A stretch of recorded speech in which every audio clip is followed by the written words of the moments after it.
and welcome to this roundtable that was made possible by Michelle Smith and the Smith Family Foundation. This is an interesting first, probably an overdue first for the Aspen Institute, because this is, by I think, the reckoning of everybody who's been around here, the first time we've ever had an Aspen discussion here in Washington on popular music. And how better to begin than with Sean Wilentz and Bob Dylan.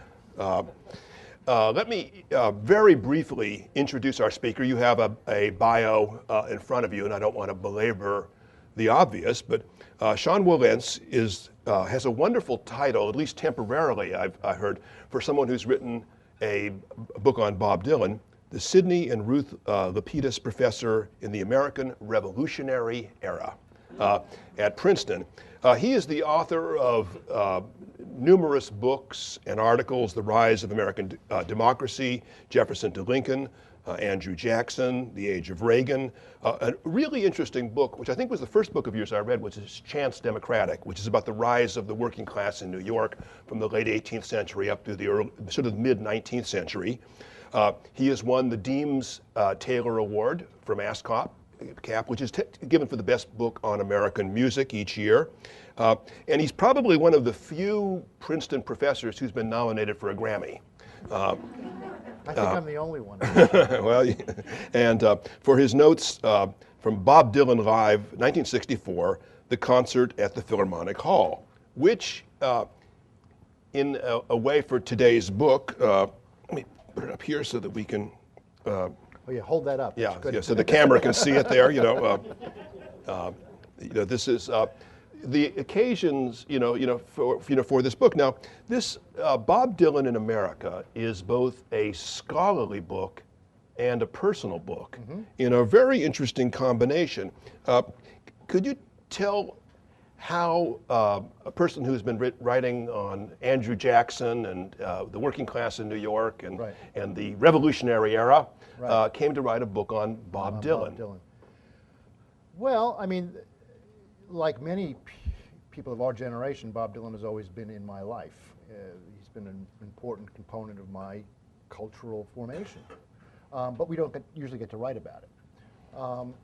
But I also had a strange or an odd, peculiar background for a historian, an academic historian, which is that my family owned a bookshop in Greenwich Village. Good. I was going to ask you about your... It called the 8th Street Bookshop. There's one. There's always at least one great old customer from the old days. Yeah, my wife and I used to go there all the time. There you go. Which was the, how to put it, the literary crossroads of downtown New York. And it got its first reputation because the beat poets were coming to the fore when not too long after it was established. But then, just generally became the downtown literary headquarters, if you will. And just down the street was the folk revival. I mean, the Folklore Center, the Gaslight Cafe, all the places that Dylan was coming up. So I grew up in that world. It had been a part of my life as long as I can remember. The only problem was I thought it was normal. This is an American boyhood, right? Allen Ginsberg. Oh, no, it wasn't normal at all. But it took a while to get that. And how did I rebel? Because I had to rebel. My father was, straight-laced in many ways, but he had his ear attuned to the culture. So he gave me the tickets that I went to for that Dylan concert in 1964 when I was 13. And then he gave me my first copy of Blonde on Blonde. Now, when your father gives you your first copy of Blonde on Blonde, how do you rebel? All right? And my answer is always that I became a Princeton professor, which has something to do with this book. It's not just joke. I mean, it's these two themes, the themes of bookishness, and my father is also very interested in history, but of finding my own way, finding my own voice, my way out of all of that, but never really ever giving it up. They've always been intertwined. And so that's one answer to the question. Well, would you be willing to describe yet again your first Dylan concert, which is where you wrote you actually were able to write the notes years later for the bootleg that was being released of that concert. Right. But it also becomes, in a sense, at the beginning of the book. It is the beginning of the book, Which is this particular moment for you in your life, for New York cultural history, and eventually American cultural history. Yes, and for Dylan too. I mean, Dylan was very much on the cusp of change. Excuse me, it was on Halloween night, 1964, and I remember it was a warm evening, and it was at now Avery Fisher Hall, Philharmonic Hall, in the not yet completed Lincoln Center for the Performing Arts, which was going to be the absolute jewel in the crown of American culture. At least that's what Robert Moses thought, and in some ways it has. But it was all very raw, all very new, but all very snooty, despite the bad acoustics. So I don't know what they made of us coming in, all these strange Band the Bomb, beatnik kids, coming out of the subway at 66th Street. But we all marched in, and by this time, Dylan was already a pretty big deal. I mean, at least in my precincts, he had already released his 4th album, so he was pretty well known. But what we weren't, we were all very smug. We were the chosen. We were the best. We were so hip, and we were going to be right there at the edge of total hipness. You were New York cultural figures. We were, well, and therefore we deserved to run the world. Of course, the world would not let us run it, but we deserved it. And we were 13, 14, 15 years old. We were the rising youth of America. So there was this kind of atmosphere, and it had to do with the legacy of the New York left as well. I mean, there was this kind of sense, and this is 1964. I mean, it's right in the middle of the civil rights movement. The world is blowing up. We all thought that we were attached to all of that in significant ways, even though most of us had never held a job. None of us had come close to getting our heads cracked in, but still we thought we were part of all that. And Bob Dylan was the absolute nucleus of hipness. I mean, wherever he was, that's what defined what hipness was for us. If he was asleep, that's what was hip. If he was, going to the store, that was what was hip. So there we all were. And what he did was what he did a lot in those days, and continued to do for the next couple of years, which was to completely, throw us off step. He sang songs that were completely unlike anything we'd ever heard from him or anyone else.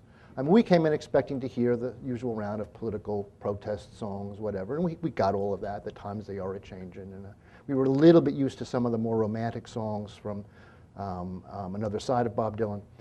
But he pulls out, in the first half of the show, he pulls out a song that he introduces it as a sacrilegious lullaby in D minor.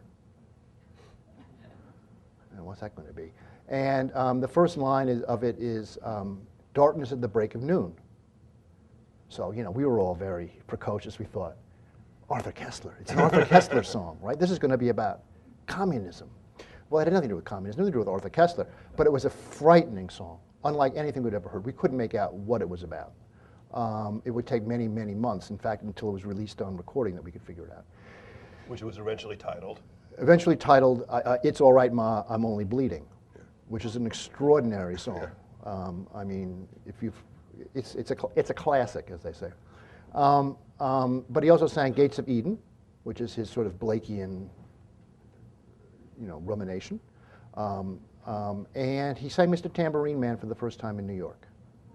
And we had heard about that actually because he had played it at Newport, and there was talk about it. And then you can hear on the tape people applauding it when they hear it. So there were people there were camp followers, if you will.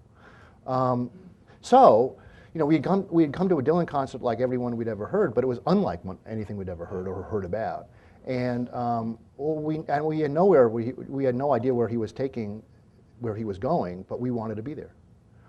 So we spent the subway ride going home trying to figure out what those lyrics were. Was it a curfewed gal? What does that mean? That's not there, but that's what we thought we heard. Perfumed gull. Who knew?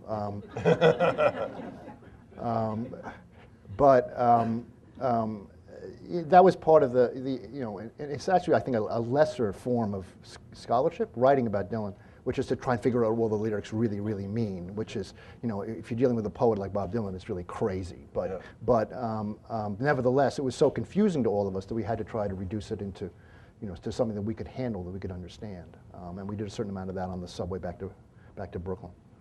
Now, by the age of 25, Dylan had done Bob Dylan, freewheeling Bob Dylan, The Times They Are Changing, Bringing It All Back Home, Another Side of Bob Dylan, Highway 61 Revisited, Blonde on Blonde, plus a whole bunch of songs that weren't released. I mean, it was this, Right. I mean, it's made me, I mean, it as a writer, made me feel terrible, reading this, but just absolutely extraordinary. And if you go up to, then suddenly he has a motorcycle accident. Right.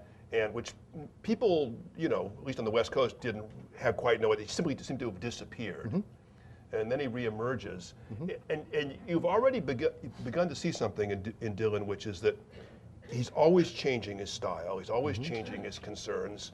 He's always alienating one group of fans and bringing in another group mm-hmm. of fans. As a fan mm-hmm. and as a scholar of mm-hmm. Dylan, when you look at his career, what phases do interest you most personally or interest you most as a scholar? And they may be rather different ones. Well, that's interesting.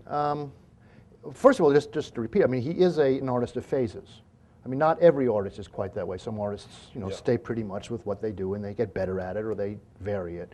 But then there are those like Picasso or Dylan who go through periods. And Dylan has very sharp breaks and tries something new, although there are also continuities, which I try to outline in the book as well.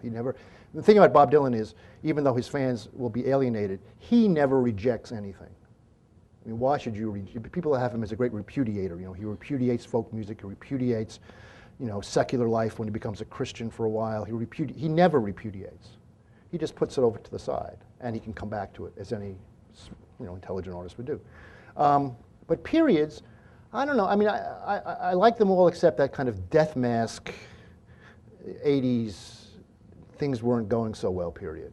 And it's harder to find because I think he had lost touch with his muse, I think, pretty much. At one point you quote his Grammy Lifetime Achievements speech, which you say is full of, I think, conspicuous self-loathing and despair. He says something about, my father once told me that, you can disgrace yourself so much that even, that God will forsake you, but if you just have faith, God will not forsake you. I mean, something like that. But it was the speech of someone who had been down. Yeah. And he later wrote about it in his absolutely wonderful memoir, the first volume of his memoirs, Chronicles, which he talks about this. He kind of spun out of control for reasons that are complicated, but there they are. So that's the non-period period when he was spinning his wheels.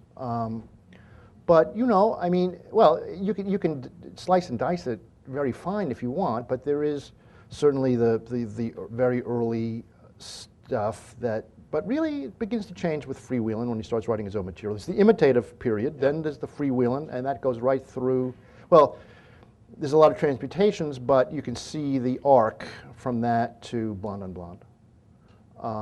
Even though people make a great deal of the electronic stuff, the Newport, he suddenly plays rock and roll, which he had played as a kid. I actually think that's less important than things that were happening earlier, when he, especially in late 1963, 64, when he really backed off from the folk revival, really backed off from the kind of New York left-wing world, which he'd always been ambivalent about, but really took off into Rimbaud and the Beats and started writing in that form. And that is long before, well, a year or two before he becomes a rock and roller. In fact, that was the music we were beginning to hear at Philharmonic Hall. But there's an arc there. You can see that as a coherent whole. Then comes this retreat in 1966, and then he comes back and he does a lot of different things. I mean, how can you? It's hard to say.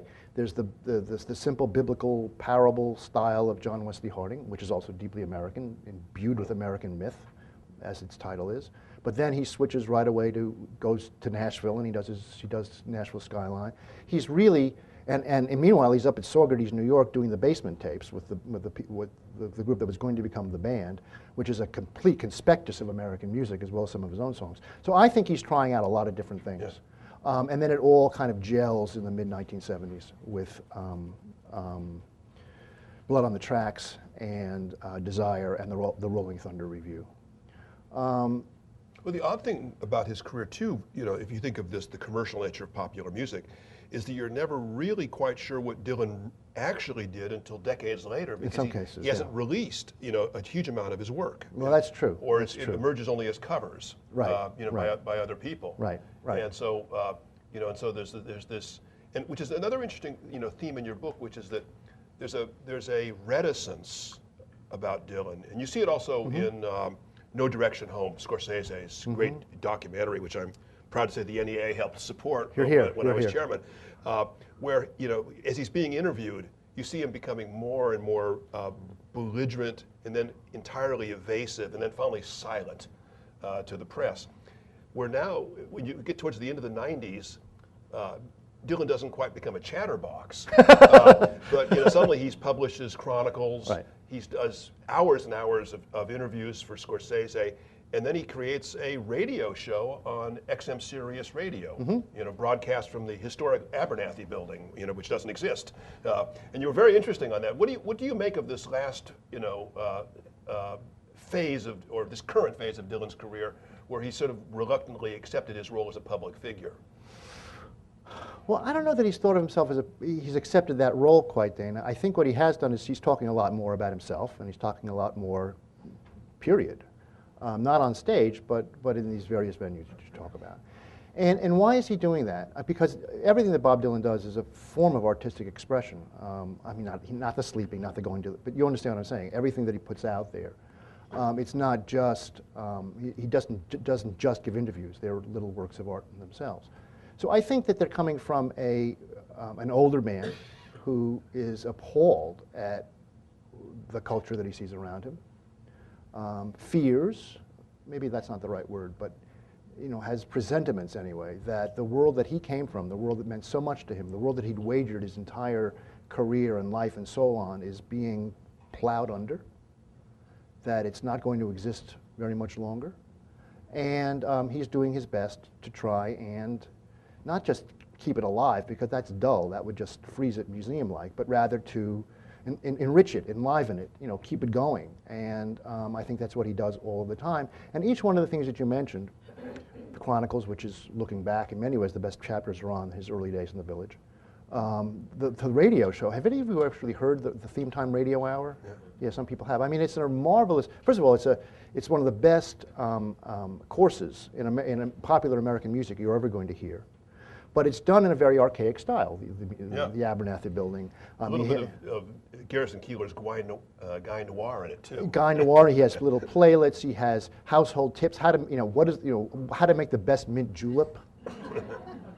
And what is the windiest city in America? Hint: it's not Chicago. It reads like, it sounds like what you were reading in a hometown newspaper in the 1940s and 50s. But then he's playing all this music, some of which is very up to date as Jay-Z and rap and all of that. But also these old blues songs, blues things that you've never heard of, let alone heard. And what he'll do is he'll tell you, and that's available on the Black Swan label, which doesn't exist anymore, of course. But you get the sense that you can just go out. The whole thing's been digitized, but there are no platters being spun. There's just, but in other words, there's an archaism to it that blends with his being completely up to date. I mean, this is XM Sirius Radio. This is all over the country. This is no commercials, folks. This is an amazing operation. So, and he knows how to create a community. I mean, all DJs create a community of listeners. It's a fictive community, but it's a very powerful one. We all have them, whether you're an NPR-ist or whether you're a Glenn Beck-ist. You're part of that community.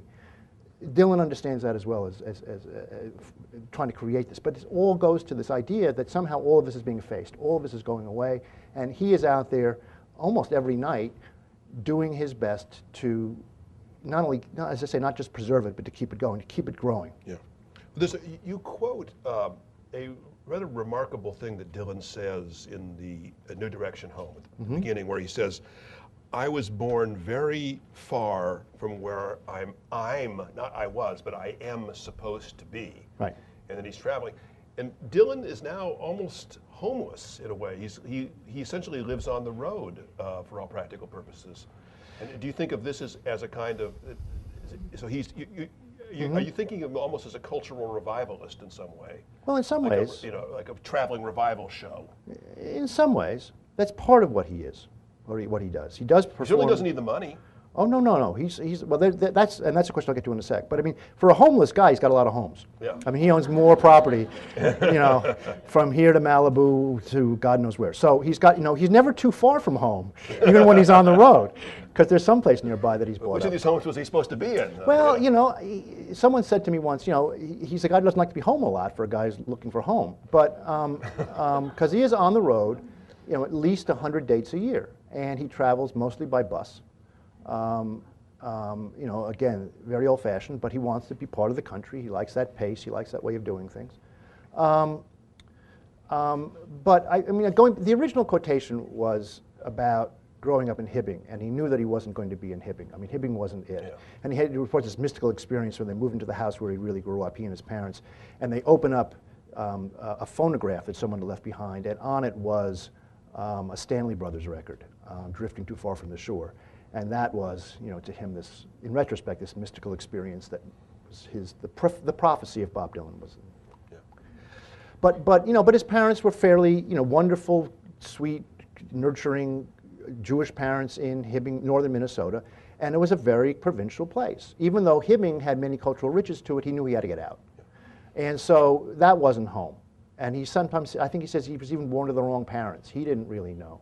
There was some other thing, some other person that he was. But interestingly, he's almost become the figure of one of his early songs, these hobos, these wandering, right. Minstrels and things like this.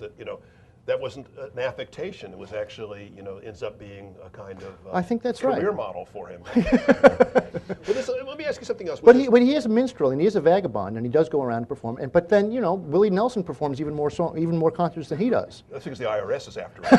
That may be.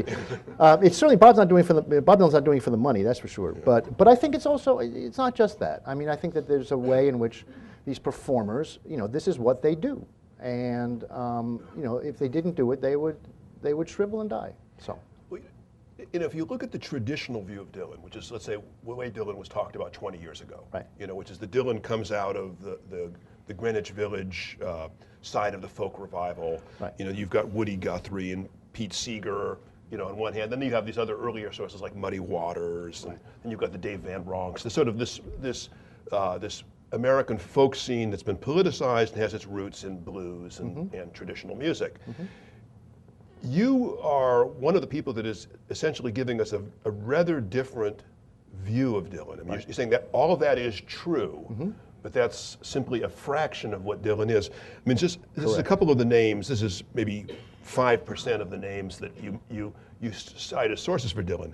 Bing Crosby, Aaron Copland, Ricky Nelson, Arthur Rimbaud, Allen Ginsberg, Jack Kerouac, minstrel shows, shaped note singing, Henry Timrod, which is this forgotten 19th century American poet, T.S. Eliot, and I was even glad to see that he stole an image from Weldon Keys, who's a poet I like, and what you create is this kind of sponge that right. absorbs right.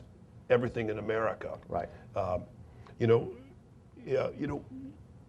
What if I can ask you is, what do you see the importance of that is? Well, I mean, Bob Dylan is a conduit for so many different aspects of American cultural life, not just musical, but literary as well. I mean, you mentioned Eliot and others. And there's no artist really much like him. I mean, there are lyricists who write perhaps finer lyrics. I suppose Stephen Sondheim writes finer lyrics than Bob Dylan's, although Bob Dylan's are in many ways more powerful. But can't act as this great amalgamating force in American culture. Yeah, this is what I wanted to ask you, because you never say this in your book. Mm-hmm. But as I finished your book, it seemed to me that one of the unstated messages of the book is that you've done all of this analysis of Dylan as a musical figure, as both in terms of the music he does and the lyrics. Right. But the book is really not about him essentially as a musical figure. That what right. you're really making a case for is Bob Dylan as the representative cultural figure of his generation in the United States. I think that's right. I think he is. I mean, I think he is the most, well, for one thing, he lasted. I mean, this is the other thing about Dylan. It wasn't the Keats. I mean, he was Keats. He was, Rimbaud, right? Wasn't Kerouac. And he wasn't Kerouac. Kerouac kind of had a long decline, but he didn't, live fast, die young, and leave a beautiful corpse. he has continued. And I mean, I heard him last night in New York. He was in Washington not too long ago. He continues to write. So he has many different, he has a long career. It's going to be 50 years next year. But out of that long career, he had the opportunity, I think, not only to learn a lot more, but to feel a lot more. And to try and match those feelings with those words, that music, all of that stuff out there. Part of which involves reverie, the crazy Christmas album, which we were talking about earlier. Yeah. I mean, that's as much a soundscape of the 1940s and early 1950s as it is anything else, done through Bob Dylan's kind of croaky voice. But there it is. And out of all of that, because he is, first of all, because he reads a lot. And second of all, because he listens to a lot. And third of all, because he knows everything about American music that there conceivably is to know that's useful. And then having this long life, he's had the chance, the opportunity, and finally he had the genius to actually pull it off, of pulling all those things together in a way unlike any other poet that I can think of, any other writer that I can think of. I'm going to ask you two more questions, then we'll open it up to questions from the audience. The first one is that you quote T.S. Eliot, a number of times in the book, but there's one quote by Eliot that struck me as, as particularly germane to Dylan that you don't mention, although I suspect it's in the back of your mind, which is that where Eliot says, "Minor poets borrow, great poets steal." Right. But then Eliot, and people know that first part of it, people don't tend to know what follows it, which Eliot says that, and when they steal, they have this ability to turn it into something better than the original from which they took. Right. This seems to me what Dylan is doing, because Exactly. Dylan's thefts are increasingly documented. And you even go further. I mean, it seems like there's not a chord progression or a song he's ever done that doesn't lift something. I'm waiting to hear a Bob Dylan album in which every note and every word is lifted from somebody else. It could happen. And yet, I mean, I think one of the points of your book is that Dylan is an original. Absolutely. Now, could you explain this alchemy? I think is the word that you use. He's an alchemist. Well, it is a modernist sensibility, which is to say that civilization is shattered. He does live in a shattered civilization, not unlike what Eliot was talking about. And he gathers up these ruins. He does the best he can to try and take those shards, take that fragmented civilization, and recombine it and reinvent it. And because first of all, it's worthwhile. Yeah. He's not going to cast it aside. He's not going to sweep it aside. He's not going to say it's junk. But he understands that one of the things that an artist can do is to reimagine it, reconfigure it, and sort of Eliot with a rhythm section. Well, there's a wonderful essay by a woman named Anne Margaret Daniel, a very dear friend, about just this in a magazine that most of you probably haven't read, called Montague Street, which is it's a Dylan fanzine. But she goes into this in great detail, the Eliotic influence on Bob Dylan. But sure. But then again, I mean, it's not just that. It's also as translated through the beats. I mean, Eliot did not like the dissociation of sensibility. Yeah. Bob Dylan in 1966 was all about the dissociation of sensibility. So there's a certain, Rimbaud-esque, Baudelaire, whatever you want to call it, aspect to Dylan's work, which never leaves, which the high modernists, I think, would have found mad, literally mad. But there's something. But that's okay. But there's something very American about Dylan's enterprise. Yes, there is. And the Americanness isn't just how he's pulling on American sources, although a lot of it that's true. The sound, too many. A little segue for a sec. Too many Dylan critics are English majors. Too many rock critics are English majors. Too many critics are English majors. We don't have jobs. Well, jobs are good. I'm all for jobs, but the problem is that people who are English majors don't always hear the sound. They hear the sound of the words, but they don't hear the complete ensemble. I mean, as you know better than anybody, Dana, I mean, music and lyrics are meant to go together. Yeah. They're not, you can't pull out a lyric and talk about it sensibly without hearing it. Hearing the lyric, but also hearing the music that's around it. And so Bob Dylan's Americanness, in part, comes out of all of that. It comes out of a different kind of, what do we say? I mean, the carny, the road show that you were talking about, the troubadour.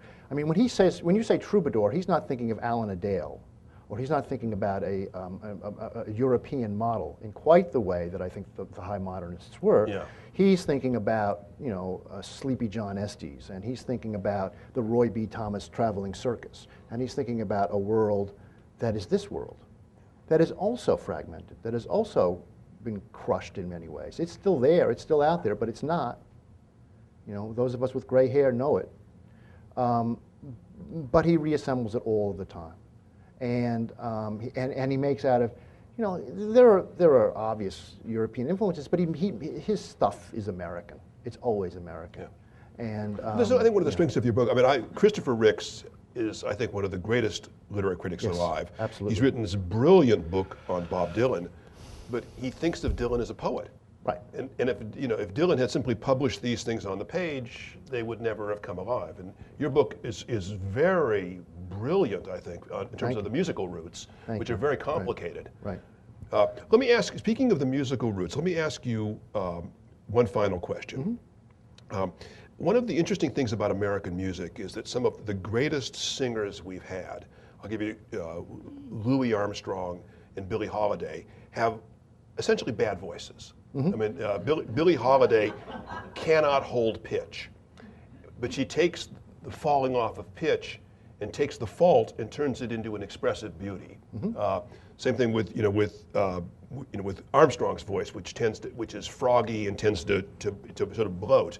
But he turns that into, makes it a kind of brass instrument. Absolutely, that's exactly right. That he plays, and consequently, you have these two people who, by any traditional standards, they can't hold a candle to Perry Como in terms of the quality of their voice, become great artists because they take everything about their voice and they use it to expressive ends. Right. If you take the list of the people with conventionally unbeautiful voices, Mr. Zimmerman of Hibbing, Minnesota, would be high on that list.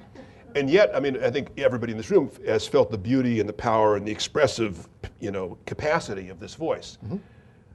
Up to a point.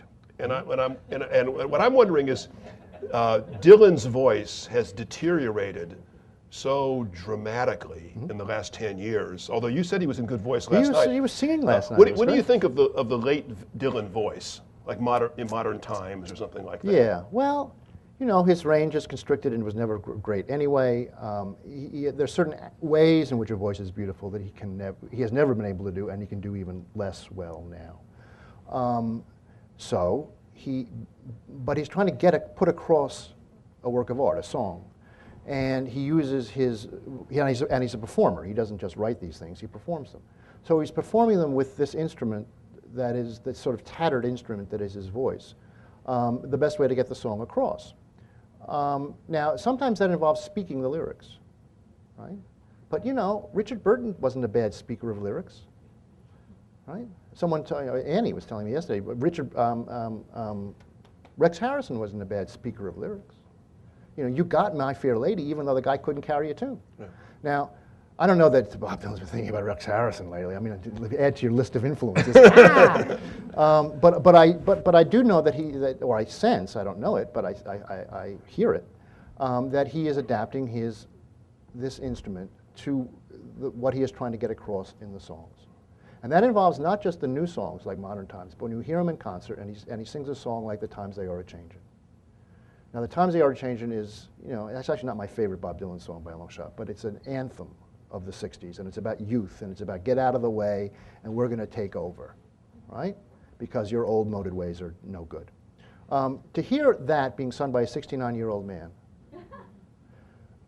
in which it's very moving, it's very poignant.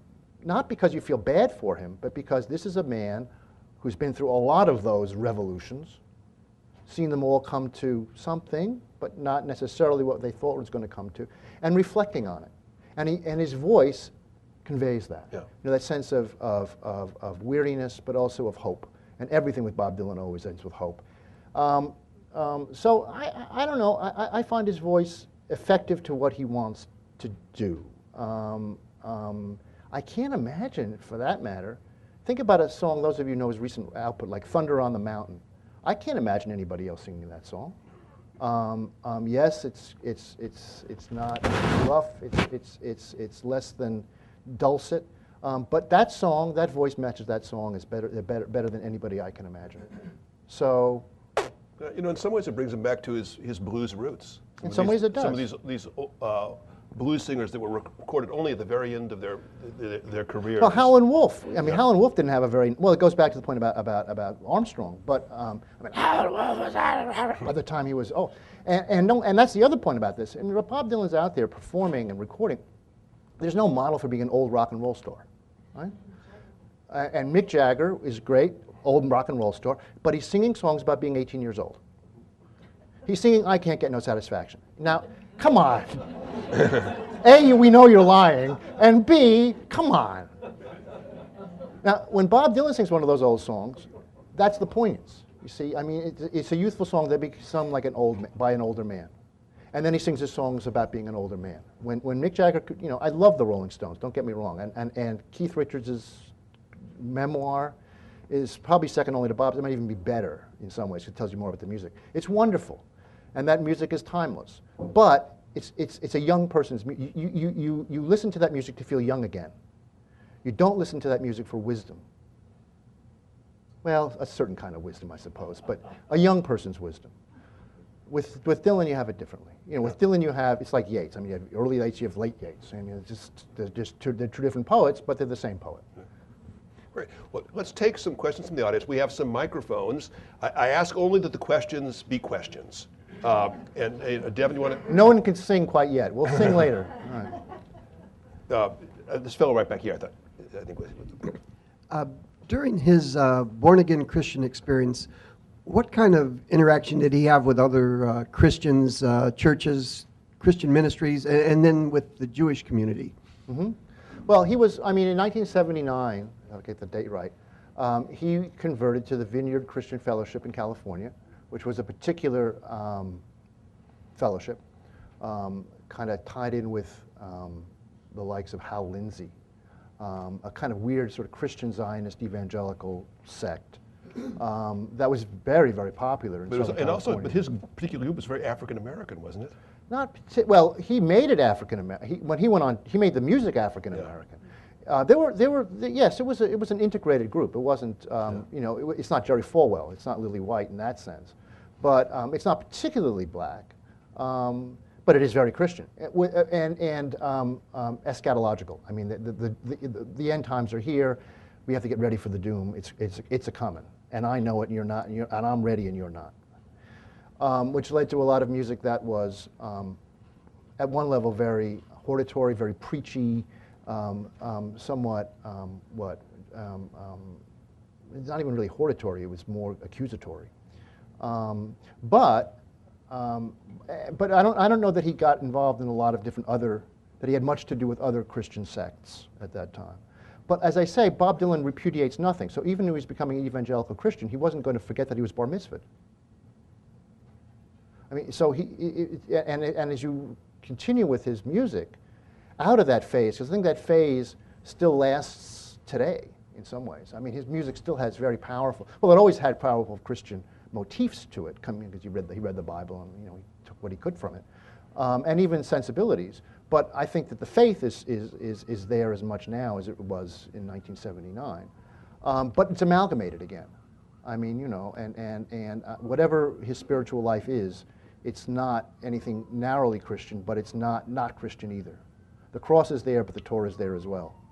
And his, you know, he still has a very tight relationship with, you know, Jewish tradition. So, again, I mean, in matters of the spirit as well as in matters literary and musical, Dylan's imagination is wide, capacious, and all-inclusive. That's about the best I can offer. Was there one female that really well, yeah, had a Mary key role in his conversion? There was a woman, it was his girlfriend at the time. He was having a tough time. He just divorced his wife, or he and his wife had had a divorce, very rough divorce, custody fight, all the rest of it. He was not in good shape in a lot of different ways. But a girlfriend of his, Mary Alice Artis is her name, was a member of this fellowship, and she brought him in, knowing that he was spiritually hitting bottom. And it may have saved his life, who knows?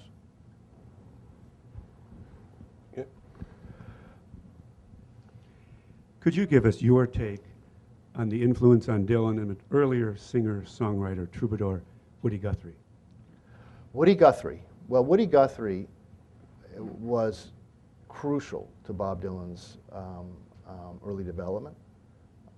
In fact, when I came to write the first chapter of my book, I wanted to write about the influence of that world of 1930s and 40s folk singers, the first folk revival. And Woody Guthrie was the guy who really got him. But so many people have written about Woody Guthrie and written about it well that I couldn't imagine just doing that again. So I wrote about Aaron Copland, which is odd, but you know. It's odd, but it's brilliant, and Thank it you. really works. I mean, it's, you know. It's true. I mean, because Copland was part of that same world as well. So you can see the affinities between the two. But no. I mean, when Bob Dylan hit New York, people described him as a Woody Guthrie jukebox, a walking jukebox. I mean, he would sing all of Guthrie songs. He would sing them in this kind of faux Okie accent, which had nothing to do with Hibbing, Minnesota, let alone with New York City. You know, when he came to New York to find Woody Guthrie. In Minnesota, a friend of his named Dave Whitaker, who was kind of a hip guru, gave him a copy of Bound for Glory. And Bound for Glory was his, you know, On the Road. I mean, he read On the Road, but Bound for Glory was the real thing for him. And so he comes to New York. He decides to come to New York to find Woody Guthrie. And he shows up in Brooklyn. And, you know, our little Arlo's there, you know, playing with his toys or whatever. And in walks this, you know, sort of dirty guy who just come in from Minnesota, who and he says, "Where's your dad?" And they're all thinking, "Whoa, you know, this guy's not too savory." But he ended up very quickly, you know, actually meeting Guthrie, and he had a little card that said something like, I may be getting this wrong, but something like, "Ain't dead yet, Woody Guthrie," and he gave Dylan the card, and Dylan went back to the village and just. I met Woody. Woody's my friend. I sing songs for Woody. And he went back to Minneapolis and the same kind of thing. So that was a big, big deal to him. And he has if you go back, I think it's on the soundtrack to No Direction Home. In 1963, he wrote a long poem called Last Thoughts on Woody Guthrie, which is this kind of au revoir to Guthrie. And there you get it. There you get his devotion to better than anything I could say. It's about a 15-minute poem.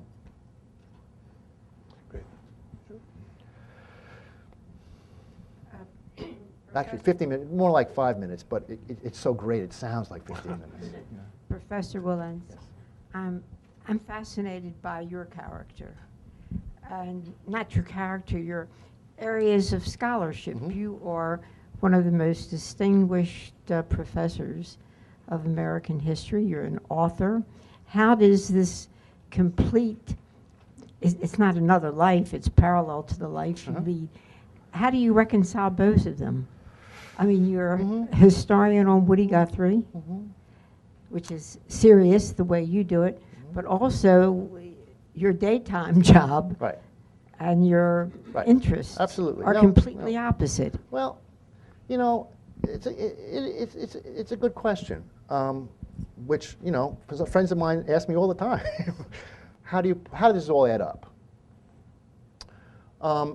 At one level, intellectually, it adds up for me very simply, because the kinds of questions I ask in the book about Bob Dylan are not that unlike the questions I ask myself about Andrew Jackson. Not that Andrew Jackson wrote ballads, no. But Andrew Jackson had ballads written about him. And he's now on Broadway. And you had to mention it. No. Actually, it's funny, it's silly, it's completely inaccurate, but it's funny. It's worth seeing. The question's myth, American presence. I mean, it all goes back to that. And I ask questions about Dylan's connections to all this, the cultural circuits that lead into Bob Dylan. Are not that unlike the kinds of things that I write about when I'm writing about politics, because that's an element of what I'm doing. So intellectually, I see them as very much on the same plane. But you're absolutely right. I mean, the world of writing for and about figures that will appear in Rolling Stone magazine is different from appearing in the American Historical Review. But very early on, when I first became a professor, when I started starting scholarly work, I always made it an effort to try and break out of that world as well. I mean, my first writing gigs, I mean, I started writing for the Village Voice in 1970 something. I mean, I was, that whole Village underground thing. But I was writing about Martin Van Buren for the Village Voice. So you go figure. I mean, I always thought that there had to be a way to take serious thought about history and bring it into places where you wouldn't expect it. Or, I mean, in some places you would, the magazines, the New Republic, even news, the News Weekly, sure, but into the Village Voice, into other parts of culture, which I suppose is maybe I picked it up from Bob Dylan. That you could take serious poetic thought and put it in a jukebox. I didn't think of it that way at the time, but I've always had this 2, 3, 4 different places where I'm thinking and writing. To me, they all make sense. I don't know if it does to anybody else, but it's the only way I could do it. I mean, I think I'd get a writer needs all the help he and she can get. and it helps me to be able, what I do in one of those spheres helps me in the other sphere, and vice versa, and also no one can pin me down. Well, I mean, I think some of the originality of your book, though, is that you, since you are not an English professor or a musicologist, right, you make the broadest cultural argument for Dylan. We've been ignoring this side of the room. Is there somebody over here? Yeah. You've talked about Dylan before as a kind of historian, and like in Chronicles, he talks. Could you talk a little bit about how you see Dylan as a type of historian? Actually, that's the answer I wanted to give you, because one of the connections that I see Dylan as an historian. Well, first of all, he writes a lot about the American past. The outlaws, the Civil War is always a theme. Henry Timrod, whom Dana mentioned, was a justly forgotten Confederate poet, third string, I'd say, but has some nice images that Dylan took. He was a Confederate too, which tells you something about my politics. So he has this sense of the page. He describes going to the New York Public Library and reading microfilm in order to get the template for his songs. He wanted to write songs like The Rebel Boy and The Minstrel Boy, rather, and Irish songs of rebellion, but there was no Irish history, so he read the microfilm. So he has an affinity for history. But when he takes these songs, he doesn't render them as historical artifacts. I mean, he used things outside of the standard ballad tradition, and incorporated them into American music, into his music, rather, and at the same time made it sound very contemporary. So Dylan has the ability to make the innovative sound archaic, and the archaic sound innovative. He has the ability to make the past and the present converge in ways that are, to me, uncanny, and it's another sign of his artistry. But to do that, to do that with any conviction, let alone power, you have to have a historical sensibility of a very fine-tuned historical sensibility, which I think he has. And then he has the talent to make it, he's a better historian than I am. Yeah. Wait to Mike. There you go. When you first started talking, I was thinking about a scene in Annie Hall. Have you seen it? With where the Woody Allen character goes to a Bob Dylan concert with Shelley Duvall, and she comes out quoting a song. Yeah, do you know the scene I'm talking about? Well, it's a real swipe at Bob Dylan, and I wondered if you'd had any comment about that, but. Well, all I can tell you is they both played the Gaslight. They both played the Gaslight Cafe on McDougal Street. I mean, I don't remember that one, but I mean, Woody Allen was. What I do remember was the famous scene in, I think it's also in Annie Hall, where he's on a movie line and somebody's babbling about Marshall McLuhan, and then Marshall McLuhan comes out and says, "This man knows nothing about what I'm saying." And someone said they want to have a book party for my book and have Bob Dylan come in and do the same thing to me, which would have been very shocking. But I mean, Woody Allen is a great, he's knocking celebrity and that kind of, manufactured cultural celebrity all the time. I mean, he undercuts that. I went to the same high school as Woody Allen, so I know where that's coming from. Yeah. Please. Thank you. By coincidence, or perhaps not, there's another artist who has just released archival material. Dylan's just came out, and now Springsteen archival material has come out. Right. And there's a much more tenuous connection with Guthrie, of course, but a little bit of one as well. I wonder if you have any thoughts about commonalities and differences regarding Springsteen as compared to Bob Dylan. Bob Dylan? Well, Dylan came first, for one thing, and I think and Springsteen's made it clear what an influence Dylan has been on him. And Dana, you're right. We were talking about earlier. I mean, my book is less about how Dylan influenced the culture than how the culture made Bob Dylan. But in terms of the people that Dylan influences, no one of greater magnitude than Bruce Springsteen, who was touted as, there were a million guys being touted as the new Dylan back in the late 1970s. And he had the imagination and wit to avoid that trap, to go somewhere else, to go into New Jersey rock and roll, where he had always been. But because he was literate, they called him the new Bob Dylan.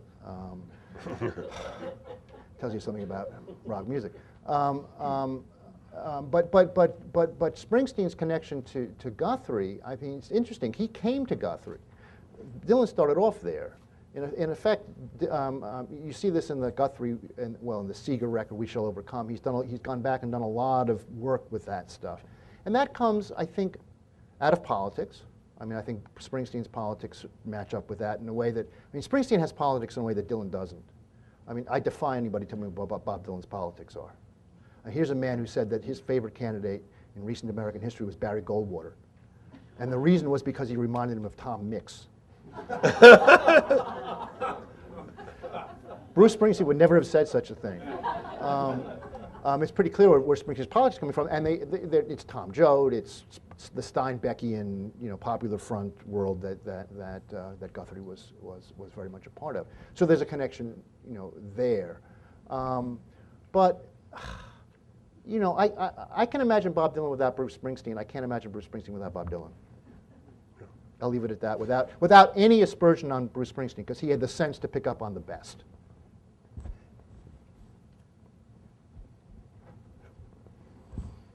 I was wondering if you could talk about his constant reinvention of his own work, not just the lyrics, but the music, and also the musical relationship with his son, Jacob. The reinventions occur nightly, in part because Dylan kind of believes in Jack Kerouac's somewhat mythical idea of spontaneous Bob prosody. He just, he reinvents it on the stage. It's very hard to play with him, apparently, because he'll change keys, he'll do all kinds of crazy stuff. Not so much anymore, but he used to. But he believes in spontaneity. He believes in letting the spirit move you where you will. But he also started writing songs, which, I talk about this in the book, under the influence of a painter in particular, where he could change the meaning of a song by changing a single word, by changing a single pronoun. And he does that all the time. The song that some of you will know that's most like this is Tangled Up in Blue, where depending whether it's she was married when we first met, or we were married when he can change. You change the pronouns for that song, and everything can shift. The whole perspective can shift. He did that very consciously, and in fact, he sang it last night, and he changed it again. So, he's a certain amount of his reinvention is kind of think again. You think you know it, think again. That these songs have a life, and the life moves through his performance of them, but it also moves in what's in your brain. The other reinvention, though, is of his style and his voice and so forth. I don't know if you were getting into that. People heard Nashville Skyline and they thought, who is this guy? He's a different voice. He said he stopped smoking, and that's, so his real voice came. Yes, he is, as I say, he's always trying to match in every possible way, including his voice, which is obviously very important, the timbre of his voice. I don't mean the literary voice, I mean the sound, to what he wants to get across. And in that album, he wanted to get across certain simplicities about love and caring that weren't as much a part of his work before, but there they were. Then there are the persona reinventions. He's gone from being you know, the bad boy, putting on the press all the time, you know, screw you kind of guy, to now this kind of gentler figure, somewhat elusive, somewhat mysterious, but certainly gentler. I mean, he's a real master of his persona. I mean, I suppose Andy Warhol, I mean, these 60s guys, Ginsberg, they really understood how to put an image across of themselves as artists. And Dylan's very, very aware of all of that. But I don't go into that too much in the book, and I haven't really thought that through too much. There will be people who will do that, the images of Dylan and how they've transformed over the years and how he has helped transform them. Part of it has to do with aging, but not just that. I mean, there are the people who think that the Christian revival was like a really good career move. You know, a year before Ronald Reagan gets elected, you become a Christian. You know, talk about being one step ahead of the culture. But I don't think that's what it's about. I think it's what's in his, you know, he just follows his muse, and that's what he does. I don't know if I've answered that question, but yeah, I think we have time for probably two quick more questions, sir. Wait for the microphone. Thank you very much. Very interesting talk. You mentioning how someone could transcend history, both past and future, and link them back together. And that's very much the role of a prophet, in a way. And I'm sure that many of us would say in a moment he appeared to be a prophet of a time. He did express something in the midst of a time that was very apocalyptic, where there was Vietnam was going on, there was an existential crisis, the bomb, etc. And we were looking for someone. Now, I just wanted to ask if that's more the prophet, or in the Saturnalia, the fool. Which role is he playing, and does he get caught up in that role of prophet? Does he not want that? I think he rejects it. He rejects it. Oh, absolutely. I mean, you know, people were calling him all kinds of things: the voice of a generation, the prophet, you know. No. I mean, he rejected that outright, which is part of the reason for why he receded from public view. Right. Is that part of why he went into a born again type of group? Oh no, I think that he had a religious experience. Okay, so maybe I caught up with him. Well, that depends on how you view religious experience. You know, William James would say there's a number of reasons it could have happened. But I think there's no question, though, I think you're right, that what people our expectations of Bob Dylan and the media's expectations of Bob Dylan, once the media couldn't destroy him, which it had done any number of earlier artists and so forth, couldn't destroy him, he wasn't going to be destroyed, and part out of luck. He got laid on him then the label of being, you know, the savior. You know, think about it. Everybody else had been assassinated. Bob Dylan. Come on. I mean, you know, no one can live up to that without going mad. And so he avoided it. I mean, he slipped that yoke. Do I think he was a prophet? No. I think he was an entertainer, essentially. Essentially what he does is he's essentially an entertainer. But he's an entertainer unlike any other. And maybe the great American poet of his generation could only have been an entertainer. I mean, only out of the ranks of an entertainer could you have found that person who could do it that way. I don't know.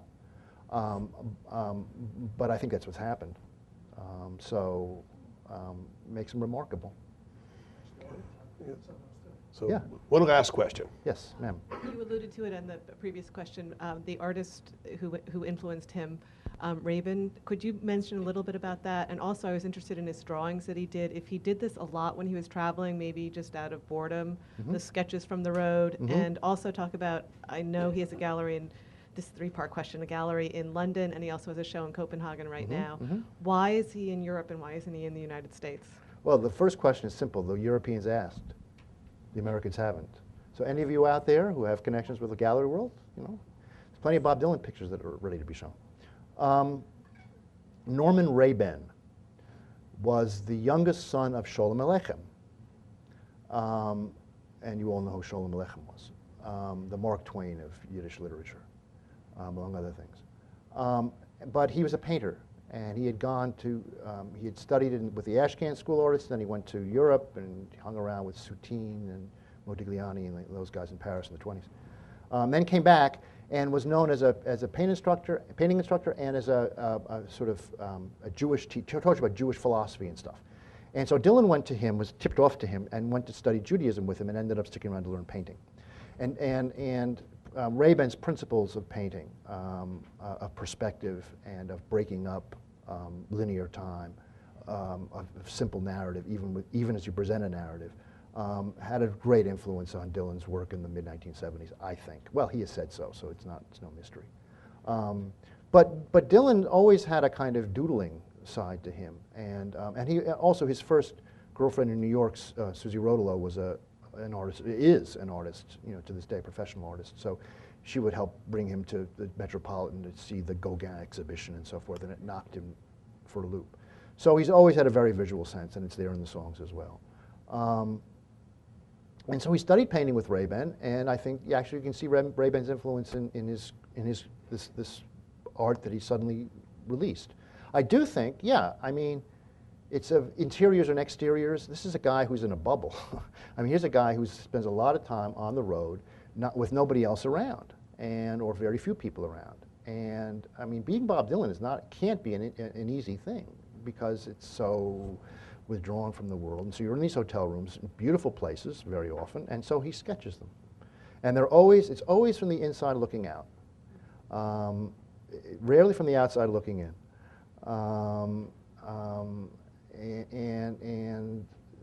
Or of sort of de Kooning like women, except they are luscious, is all I can say.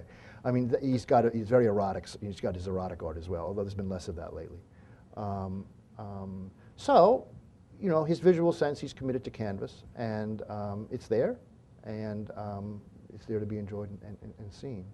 But in the music as well, I mean, he's got a very cinematic sense. His movies have had a great influence on him. I mean, Gregory Peck means as much to him in some ways as many American folk singers. He's made his own movies. I have a kind of a measured defense of his film Masked and Anonymous, which I must say got the worst reviews I've ever seen. Rotten Tomatoes, the website Rotten Tomatoes, they didn't have a number low enough for Masked and Anonymous. I think it's actually a very interesting film. But film, the visual, it shows up in his music as well, it shows up in his songs as well. Well, thank you all for coming. Thank you, Sean Wilentz. Thank you very much. Thank you.